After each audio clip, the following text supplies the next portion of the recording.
Welcome to our channel. Today we how to connect your debit card to Acorns for roundups easy tutorial step by step clearly. Open the Acorns app on your device. Log into your account with your email and password.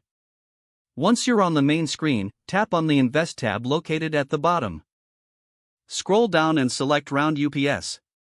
You will see a prompt asking you to connect a funding source. Tap on Add a debit card. Enter your debit card number in the space provided. Fill in the expiration date and CVV code from your card. Verify your billing address as required. Once all the information is entered, tap on Continue. Acorns will confirm the addition of your debit card. You may receive a verification request via email or SMS. Follow the instructions from that message to verify your card. Once verified, go back to the Round UPS section. Toggle the switch to enable roundups if it's not already on.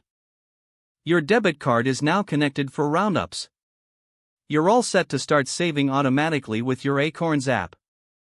If the page does not load, refresh the browser or try again in a private or incognito window.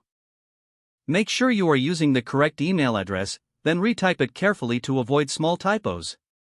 If your password is not accepted, use the reset option and create a new strong password you can remember. Check your spam folder for verification or security emails, then complete any requested confirmation steps. Enable two-factor authentication if available to improve account security and reduce unauthorized access risk. After signing in, review your profile details so your contact information and settings are accurate and current. If you see an error message, note it down and try again after restarting your device and internet connection. Log out when you finish, especially on shared devices, to keep your account and payment information secure.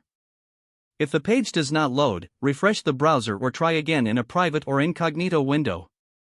Make sure you are using the correct email address, then retype it carefully to avoid small typos. If your password is not accepted, use the reset option and create a new strong password you can remember.